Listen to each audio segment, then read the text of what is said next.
podcast. I'm Jack Fitzpatrick. Bennett Conlon here on this. We're recording it on a Thursday morning, and we're joined now by Dylan Haugh. He's from the Couch GM podcast. I highly recommend you go over and listen to the Couch GM podcast, not just because I was on it and I'm vain in that sense, but also they've got some fantastic insights on everything Washington State. The opponent this Saturday. Dylan, appreciate your time. How are you doing? I'm doing well. Thanks for having me on, Jack and Bennett. Excited to finally get out to the Sun Belt. I won't be there in person, but it's going to be really fun to watch. The banter between both fan bases on Twitter has been great so far. Last week we played Louisiana Tech. It didn't seem like they even had fans. So nice to get out to Virginia, and it's in the AP poll you guys are 21, coaches poll 22, and the college football playoff committee, it's that was a tough one to see with Tulane the other night, but you guys just need a little bit of chaos and a victory on Saturday to keep the dreams alive. Yeah, and you guys looking to play a little spoiler is you nearly have twice already this season against Ole Miss and UVA, some near wins, and I feel like that's kind of the story of the season this year for Washington State. If you kind of want to take us through how we got here, because there was one quarterback, now we've got another. Since the new quarterback has come in, things have kind of settled down a little bit for you all. A couple near upset wins. 5-5 is the record, but that feels a little deceiving. Yeah, it does feel a little deceiving. And Zevi Eckhouse, the current starting quarterback, he transferred from Bryant at the FCS level last season. And we had a guy named John Mateer playing quarterback at Washington State. So I've heard he's pretty good. Yeah, he's not too bad.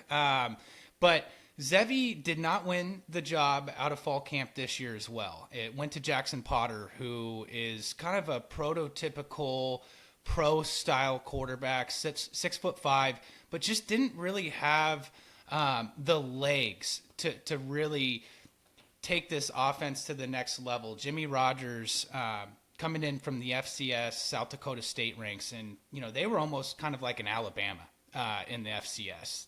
3 straight national championship appearances, back-to-back national championships. So Jimmy Rogers completely changed the identity of this program. For the last 15 years, Mike Leach, Jake Dickert, Nick Rolovich, it was mostly a run-and-shoot air raid. And now we have a legitimate defense in here. But I kind of sidetracked there, going back to Zevi. Through the first 2 games, Jackson Potter, they defeated Idaho and a good San Diego State team. And he, for the most part, got the job done. And then the North Texas game happened. And boy, I mean, everything that could go wrong in that game went wrong. They had 5 turnovers in the first half. I believe 4 of them were inside their own territory. So North Texas was able to start with the ball inside WSU territory 4 or 5 times in that first half off turnovers. And Zevi finally was entered into the game. And this, was an issue with Washington State fans through the first 3 or 4 weeks. We did not know why Zevi didn't win the job out of camp. So he comes in, he develops the only scoring drive in that game, and then wins the job going into the Apple Cup next week. And that was a closer game than the score showed. It was 59-24, but it was a 31-24 game going into going into the fourth quarter. And then WSU just, kind of fell apart there in that fourth. But they went out to Colorado State the next week, 120-3, and kind of got themselves in gear, and nobody was expecting them to be up on Ole Miss in the fourth quarter. It was a very close game. They had the ball with probably about 75 seconds left in the game, a field goal to tie, a touchdown to win, and they just didn't get it done. The following week, they go out to Virginia. Obviously, the Who's close to you guys, and lost by 2. And, it was unfortunate. Virginia took the lead on a safety with 2 minutes and 42 seconds to go. And WSU was still able to get the ball to try and score a field goal to win the game. But, yeah, it's just, this national tour that WSU is on, because they're essentially an independent this year. So The Sun Belt is the 9th conference that WSU will play. So, and you guys are no slouches yourself. Alonzo Barnett, Jack came on our podcast the other day and explained to us the difference of the first half to the second half of the season. It looks like he's been a completely different player and one of the better quarterbacks in the country.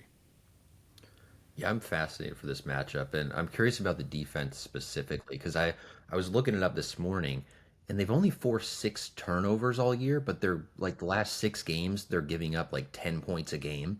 So I guess how are they so dominant defensively without all the turnovers? Is it just a lot of like 3-and-outs? And certainly the Virginia game felt like a lot of 3-and-outs there against the Hoos.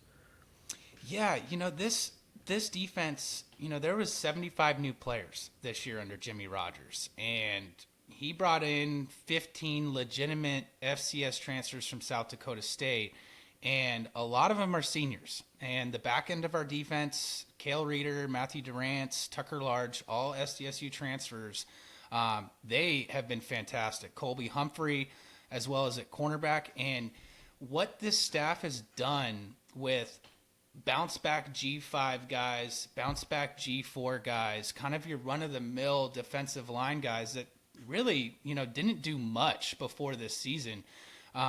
They do it by committee, and he runs about a 9 or 10 man defensive line hockey lineup change. They just try to get fresh bodies in there as much as possible, and they do it by committee. The leader is Isaac Bobby Boucher Terrell. He has quite the nickname this season from the Water Boy. So he's come out of nowhere. So it's really just kind of your blue collar, bring your lunch pail to work type defense, and they just don't beat themselves. They're where they need to be defensively. They always talk about doing your 1 out of 11th job. So they've just been fantastic, and the turnovers have been surprising. They finally got an interception last week, but they've been doing it with sacks, tackles for loss, and 3-and-outs. It's a very staunch secondary, and the linebacking core as well. We haven't seen linebackers go east to west on a football field and tackle like this in years, probably since the Palouse Posse days. Whew. You mentioned 9 conferences have been faced off against this year. It's been a complete tour of the country, at UVA, at Ole Miss, at Colorado State, at North Texas, at Oregon State, and now this is the final road game of the year. It's a 10 a.m. local kick for you guys, but with all of the travel, how do you think that plays into the game itself? This is something that I would have probably answered differently when they were facing Ole Miss or Virginia, but gosh, I just look at it from a standpoint of a team that has just been traveling all over the country. Realistically, if a couple games go differently, you're looking at maybe a 7-3 team here with 1 to 2 top 25 wins. I just think Coach Rogers is going to have these guys ready to go. I think they feel a little disrespected by the 13.5.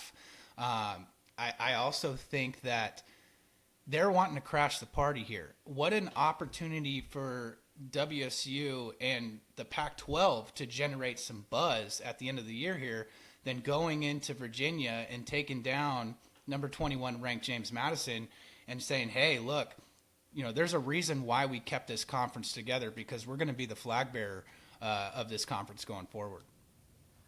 Yeah, what's the overall, fan perception of Coach Rogers? Obviously a different style than what you're used to, but he seems like he just knows how to win, which I assume would generate a decent amount of excitement for Washington State fans.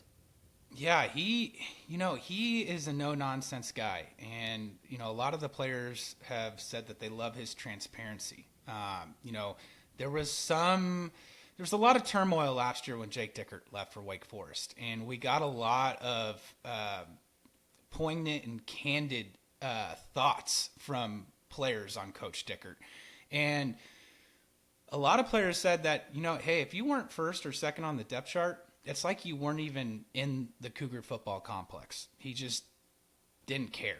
And Coach Rogers has played I believe he's got 12 true freshmen that have played this season. 6 are not going to be able to retain their red shirt.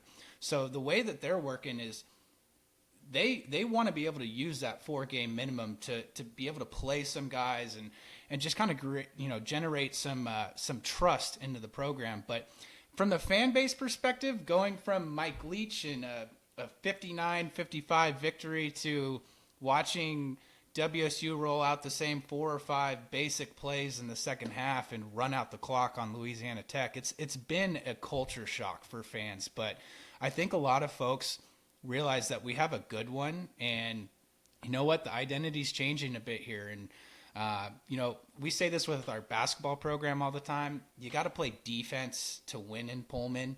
I think it's a little bit of the same script here for football going forward. Dylan, you mentioned earlier about how Washington State, kind of the flag bearer, pulling things forward for the Pac-12 as a whole after we saw the Pac-12 get absolutely decimated in this last round of conference realignment. It ruined Pac-12 after dark, something we've absolutely adored here on the East Coast. But kind of from your perspective and from the Washington State perspective, why was it important to be the flag bearer for the Pac-12 and keep that conference alive rather than just kind of, dusting your hands off of it and maybe trying to find another conference to join? Like, why is it important that it's just so you want to keep the Pac-12 alive? Well, I don't think anybody thought that WSU and Oregon State were going to just firmly plant their feet and say, you know what, like, we're going to take you to court, like the 10 that are leaving here, and we're going to take advantage and try and control the Pac-12 going forward. And they did that. And, you see all these folks all the time, like, why didn't they reverse merger with the Mountain West Conference, this and that? Well, there's a lot of things that go into it from the legal side of things. When they did win that lawsuit, they had about a $255 million war chest. They've been getting paid from the Rose Bowl $50 million a year for the last 2 seasons. So if they were to reverse merger with the Mountain West Conference, well, that $255 million war chest would have had to have been split with Oregon State, WSU, and the other 10 Pac-12 schools that ended up leaving. So it wasn't just easy, hey, we're going to go to the Mountain West.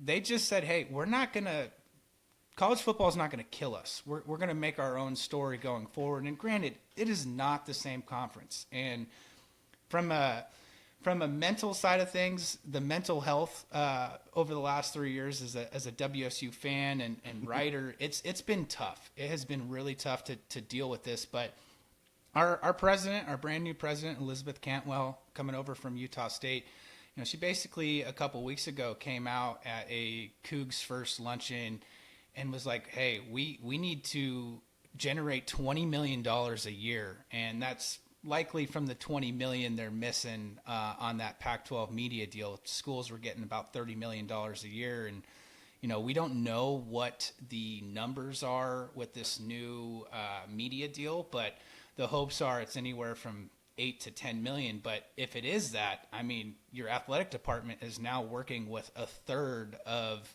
the media money that you were, generating over the years in the Pac-12. So it's been tough, but I think when you look at the Pac-12 as a whole next year, it's pretty wide open. Boise State struggled this season. Oregon State has just been an absolute mess. It's been really tough to watch from afar because they brought in Malik Murphy, spent about $2 million on him in NIL, and it seemed like things were moving in a good direction for Oregon State, but they just have not been able to get out of their own way. And WSU, probably their worst loss was at Oregon State. Their defense was fantastic, gave up 10 points, and WSU could only put together one scoring drive. It was a pretty embarrassing game. And then even post game, somebody tweeted out that a Oregon State fan was literally arguing with our starting kicker for the entirety of the game. And this is kind of like a big Coug fan. And just to hear that, and for our kicker to go out down 10-7 with 3 seconds remaining and go wide right, and you see the video of the fan, he's saying, I did that. So It's been an interesting couple weeks, but WSU, they've got bowl eligibility ahead of them, and they just need to win one of these next two. Gotcha. I was also really interested. You mentioned that the Oregon State game, the third quarter, like was basically three and outs traded back and forth. Like it was crazy to see how good Washington State's defense was playing. You look at the Toledo game. I think Washington State had like 4 fourth down stops, maybe it was 5. One of the best fourth down defenses in the country. I was curious just about like your thoughts on the Cougars and their ability on a fourth down or when they need a play. It seems like, at least a lot of times this year, they've been able to sort of get the most out of the sum of their parts. Where like when they need something to happen, they've been able to do it, maybe with the exception of Oregon State and that missed field goal late. But what has it been like as a fan to see them come up with so many clutch defensive plays? Yeah, I mean, gosh, I think over their last 7 quarters, they have only given up 1 touchdown. It's kind of wild to see, and I remember I lived in Alexandria in 2019. I'm a big, out of nowhere, big Washington Nationals fan. Show the Virginia fans here with the World Series ticket there. Hey, that's fine. I'm a huge Seahawks fan. I'm in the radio studio, so I understand the East Coast to West Coast to East Coast love of a fandom. So I completely get it. And no, funny enough, it was like my first like real taste of Pac-12 after dark in 2019. It was the infamous UCLA Wazoo game. Wazoo was up 45-17 at half, and it was like 12:30 a.m. I'm like, I can't stay up any longer. And I wake up the next morning and I look at the score. They lost 63-59. It was one of the crazier Mike Leach games. I couldn't like wrap my head around. I was like, what happened? How did they lose this game? So going from those types of games to watching Oregon State just barely hang on 10-7, like I said, it's kind of like that fan culture shock thing. But they've been able to bend and not break in situations. It's been really impressive to watch. And, a writer for the Spokesman Review, Greg Woods, he's basically said, you don't take this defense for granted going forward because of the amount of seniors that are on this team, because they've just been in this system for so long that they know where they need to be and what to do. So I don't think this defense is going to be as stingy as this year's defense next season, but there's a lot to like with this program going forward, and defensive coordinator Jesse Bobbitt has been fantastic. I mean, Coach Rogers has really just taken his hands off of the defense for the most part, and Bobbitt has done a fantastic job. One of the better young defensive coordinators in the game right now. Dylan, and my last question here for you is another cross-country road trip. You had the one earlier in the season against UVA, but what will it take for Washington State to come across the country here and pull off an upset against the 21st-ranked JMU Dukes? It's all going to be up to the quarterback play. Zevi Eckhouse, can he keep the Cougs in third and manageable? Because basically, if the Cougs are going to win this game, they're going to have to win 20-17, 21-14. Like if JMU gets over 27, 30 points, I don't see WSU being able to hang offensively. Over the last 3 or 4 weeks, the offensive line has been pretty banged up, but this is about the healthiest they'll be late in the year. So I think that was a major issue against Oregon State. Zevi just really didn't have much time, but they have got to stay in front of the sticks. And issues that we saw in the second half in Ole Miss and Virginia, where the crowd was able to get into the game, is procedure penalties. That has been a big hiccup with the offense, whether it's false starts, holdings. If they are having a good amount of procedural penalties, it will be tough for WSU to work themselves out of that. So I think the defense is going to show up. I do think WSU covers that 13.5. I think it's going to be a close game. I just think this group doesn't want to go out east and have another 5-hour flight home in the doldrums.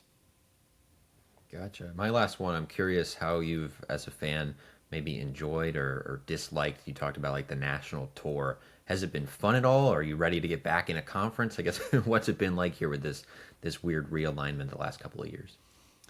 I'm going to plug my own article here. We've got an article coming out today on Coug Fan, and basically we talked about the schedule because at the beginning of the year, immediately what anybody sees, if you're not a Washington State fan, just your run-of-the-mill college football fan, oh wow, they're playing Oregon State twice. That's just kind of poking fun at that.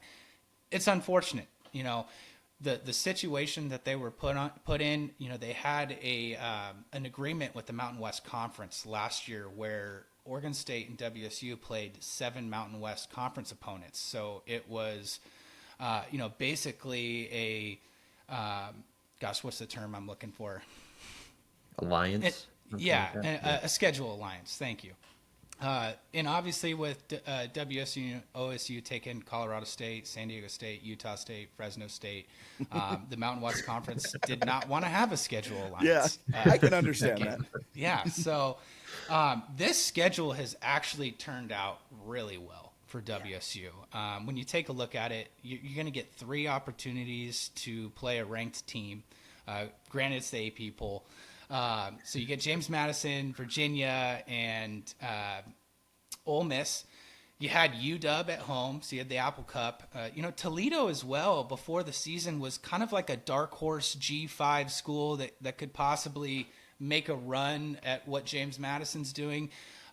So it has been fun, but I'll tell you, it's going to be nice to get into our own conference, figure out what they're going to do, because there's only 8 teams. So you have 7 conference games, and, especially with now all these Power 4 conferences going to 9 conference games, that is another aspect of football, college football realignment that is screwing over the G5 and schools like Washington State, because, Mississippi State, we had a home and home scheduled with them. They canceled that. I don't even know if Virginia is going to continue the return game in 2031. Who knows what the landscape's going to look like in 5 years. But it's been a fun schedule. I'll give it an A- for the situation that we were put in. Awesome. Dylan, we always appreciate your time. Can you let listeners know where they can find you?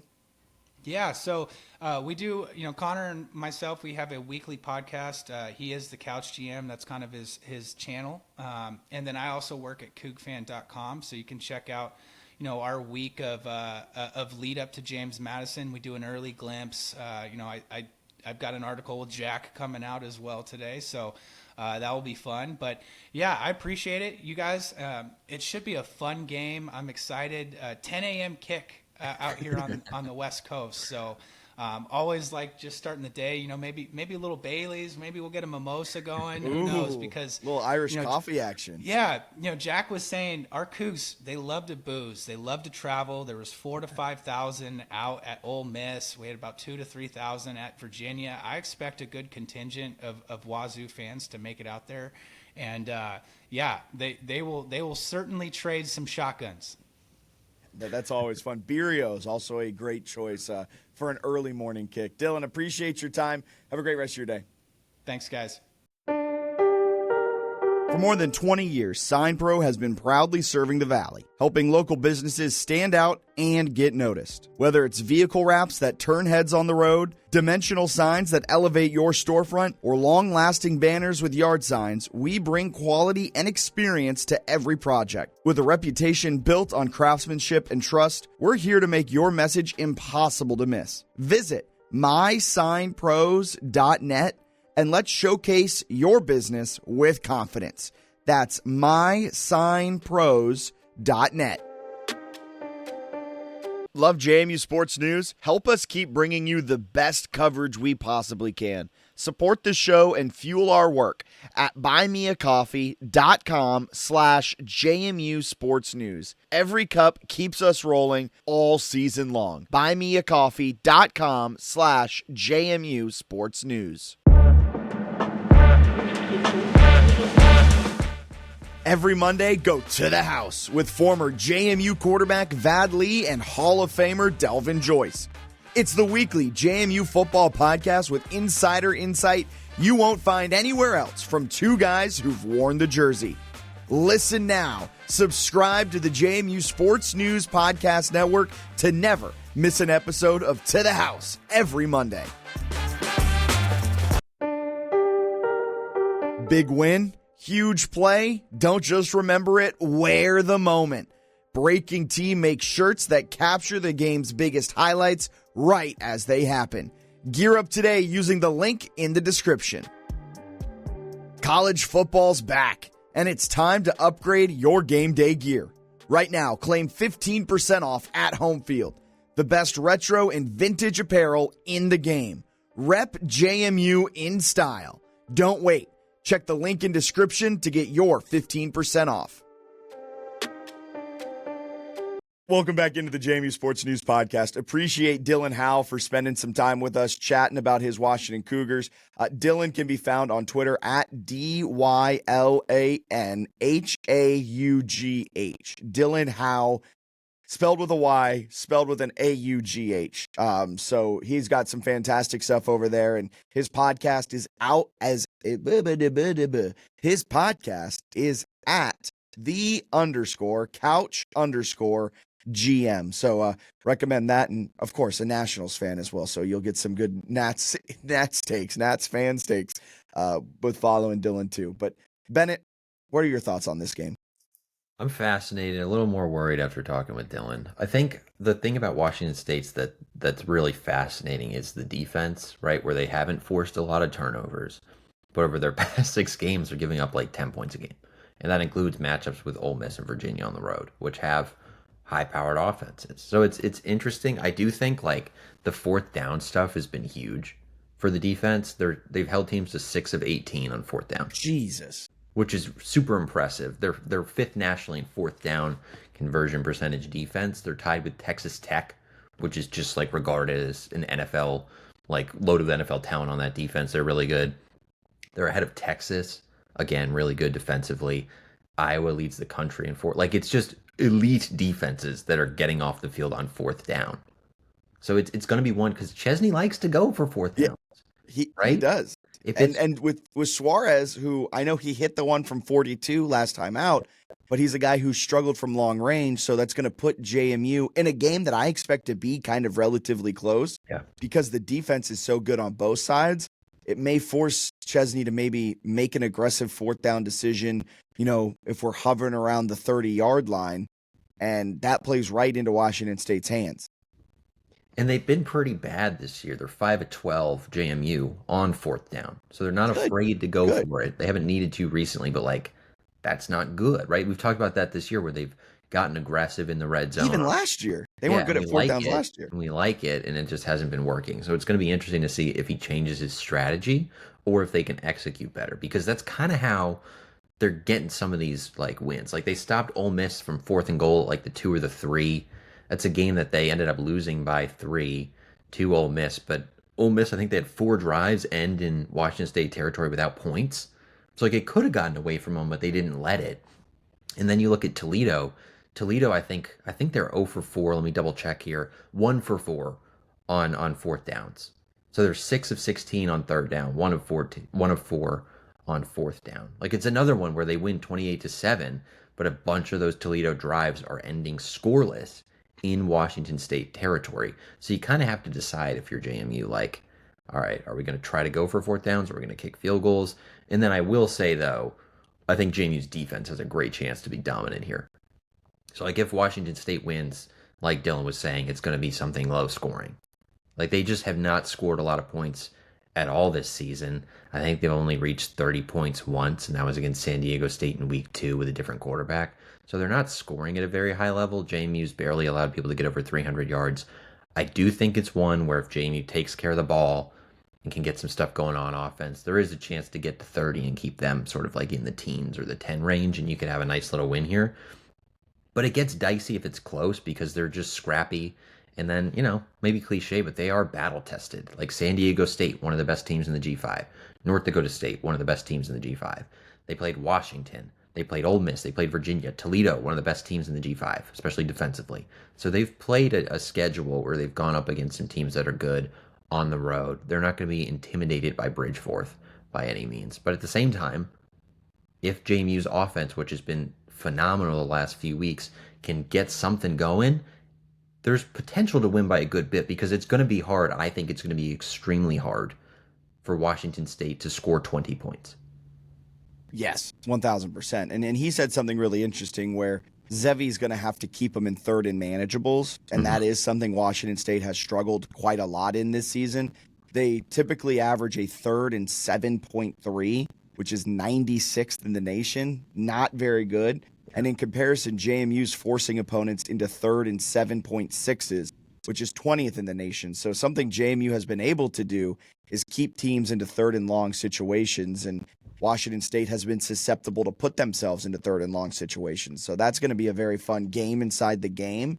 But and it's really tough to get any like real takeaways from the App State game because it was such a dominant performance. But when you kind of go into the granular numbers a little bit, a lot of JMU's plays and scoring opportunities weren't necessarily like long, sustained 4-yard, 5-yard, 4-yard, like march it down the field. They had a lot of explosive plays. And that has been the key for JMU's success going back to week 8 against Old Dominion when Alonzo started to find this new rhythm. You pointed this out the other day, and I just fact-checked you here, where his ADOT is absurd since that ODU game. They're taking more deep shots. They're utilizing play action a little bit more. They're putting Alonzo into the designed run game a lot more often than it was early on in the year, where that's opening things up because now they're going to have to use a spy, so it takes a guy out of a pass rush opportunity.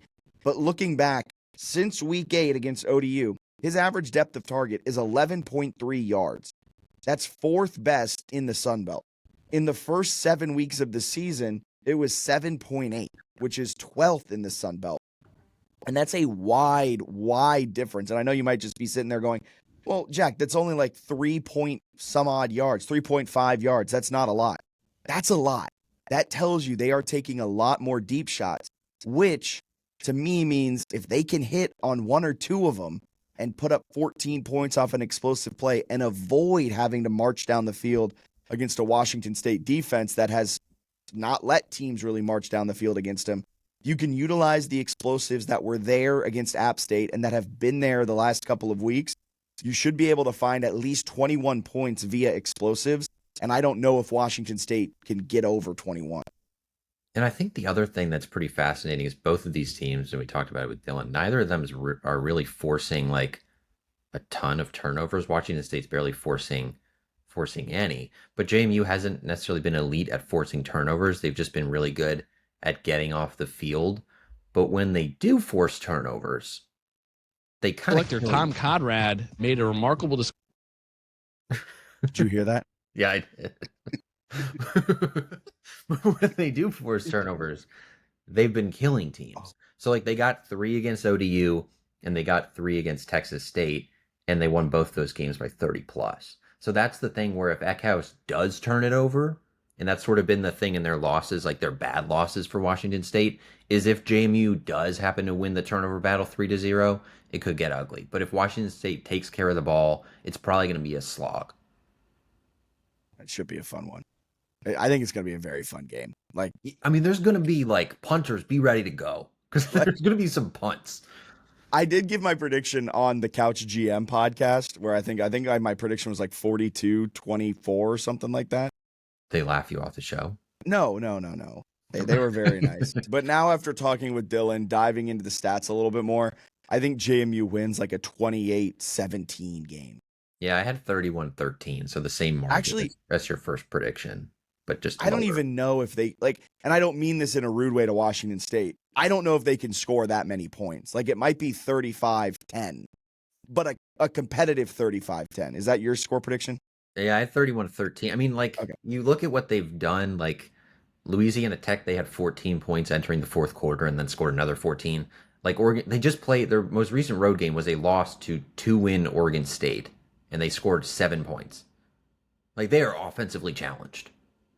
And I think it's like I kind of think it's a perfect matchup for JMU because Washington State, their thing is like really good defense, ball control, We run it as much as we try to be efficient in the run game and beat you. They're doing a lot of what JMU is doing, like strategy-wise, but they're in the first year of their head coach, and JMU's in the second year of their head coach who's about to go land a P4 job. Like, that seems like the difference, right? It seems like Jimmy Rogers is going to make Washington State a wagon in like a year or two, and JMU gets them at the right time, in the right location. Because if this one is like next year in Pullman, there is no return game. Like, yeah, it would be horrible. This is perfect timing to play them. So I think it's a great matchup because they do a lot of the things that JMU likes to do, just like a little bit worse. Yes. It's going to be cinema. 1 p.m. ESPN Plus. That's kickoff. Appreciate everyone for tuning in. Bennett, you got anything else to add? No, just the one thing I'll add. I watched them play. No, I have nothing else to add. Actually, one more thing. I watched them play against Toledo in the 28-7 game, and they had like no yards in the first quarter, and then they're running like flea flickers and getting really creative. They're going to throw the house at this game. Like, one win to get to bowl eligibility. Anything they have in the playbook that they think might work offensively, given how bad they've been offensively, is on the table. So I do think that part's going to be interesting. It's like they are coming in here with truly nothing to lose because you end the year with a home game against 2-9 Oregon State. Like, you're probably able to get bowl eligibility there. This is a chance to clinch it early, to make a national statement, right? To play another ranked team, to go within an hour of the place that you blew a game against Virginia against a ranked team you thought you should have. I do think they're going to it's going to be everything for Washington State. So JMU better answer. They better throw some cards on the table. Man, I'm getting real tired of being everyone's Super Bowl. It's their Super Bowl, man. Aside from the Ole Miss, the Virginia game, and some of the others, and the Washington game, this is their fourth Super Bowl of the year. What's their record in Super Bowls? JMU's 1-0. So far they are 0-3 in their Super Bowls. Yikes. That's not a good record in their Super Bowls. Kind of like the Bills, although the Bills were 0-4. Is your 1-0 the Gardner-Webb Super Bowl? Yes. I was like, what is your Super Bowl this season? No, you're just talking about Gardner-Webb. I love that. That was the only game they said it was their Super Bowl. And then they never have Patriots said that again. Rams out of their hat. Meanwhile, we were hoping for a Seahawks Broncos. We got a Patriots Rams. Oh. All right, anything else to add? No, that's it. That's all I got. No, one more thing. That's all I got this time for real. All right, we appreciate you for tuning in. Feel free to buy us a coffee, buymeacoffee.com/JMU Sports News. All of the support helps us keep this thing rolling right along. We'll be back next week, middle of the week, recapping the Washington State game and looking ahead to the Coastal Carolina game. To the House will come out Monday, so subscribe to the JMU Sports News Podcast Network to never miss an episode. And while you're there, we would greatly appreciate you if you rated the podcast, left a little thing about the podcast, only if it's 5 stars. If it's like 3 stars, we don't need it. It's fine. We don't want to bring down the average. We're looking for 5s only. So let us know if we've been 5 stars. We want to juice the numbers a little bit. And that's on Apple Podcasts or Spotify Podcasts. Appreciate everyone for tuning in. We'll talk to you next week.